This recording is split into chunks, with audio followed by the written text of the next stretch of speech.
Boss, anong ETA natin sa embassy? Mga 30 minutes pa po.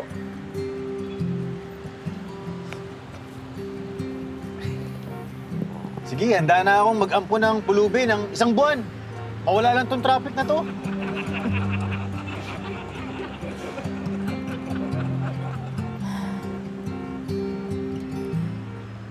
G, okay ka lang?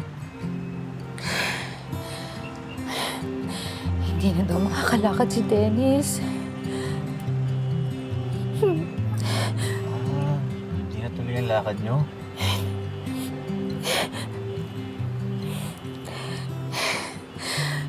Hindi na siya makakalakad. Imbalido na siya. Dennis ko.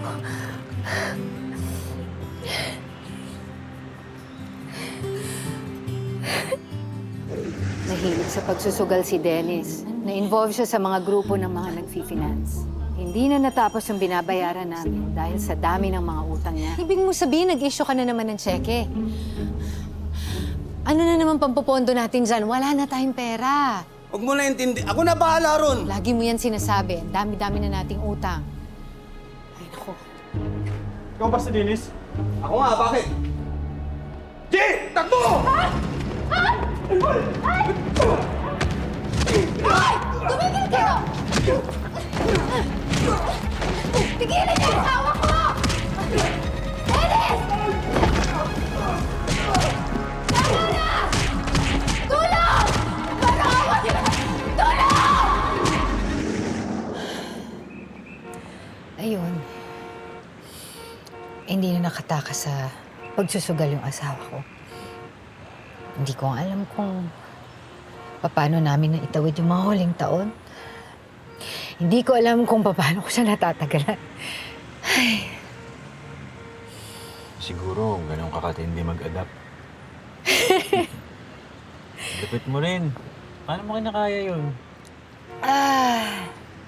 Do or die. Adapt or die.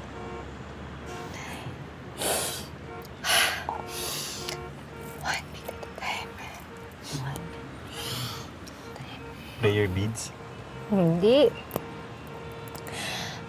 Ibang ibig sabihin ng mga beads na to sa akin. Naglimat. Wish ko lang para may panlaban ako dun sa mga pinagkakautangan ng asawa ko. Pero hindi. Papansin mo ba? Pare-pareho sila ng shape, pare-pareho sila ng size, di ba? Mm-hmm. So, mga beads na to, sinisimbolo nito ang mga bawat araw ng buhay ko. One bead, one day. Isang bead, isang araw. Wala akong kailangan gawing espesyal o malaki. Basta kailangan ko lang gawin ang kailangan kong gawin. Kailangan kong tapusin ang araw na yun. Routine. Mm-hmm. Tapos, ng isang araw, susunod na bead naman. Ganun din. Kailangan ko lang siyang daanan. Wala akong kailangan gawing extra special o malaki. Basta, magawa at matapos ko lang yung araw na yun. Pero kung mapapansin mo, iba-iba yung kulay ng beads. May puti para sa mga araw na maayos. Okay lang. Tapos meron namang may mansya.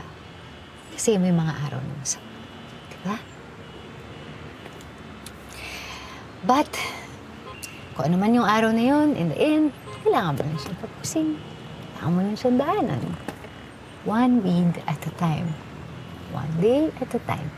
Isang bead, isang araw. Hindi ako ma-overwhelm. Kuya. Salamat, ma'am. Ang dami ko natutunan. Ang dami ko rin po pinagdaraanan, mami. Pero kakayanin natin to. Ayan. Sorry po. Mga siraulo! Kaya paliparin yung kotse nyo! Mag-iipot ako dito eh! lang. Easy na. Yung mag-beast mode dyan. Delikado yan, beast mode. Mas mabigat pa pala yung pinagdadaanan mo sa akin. Sige na. Go na tayo. Go na tayo.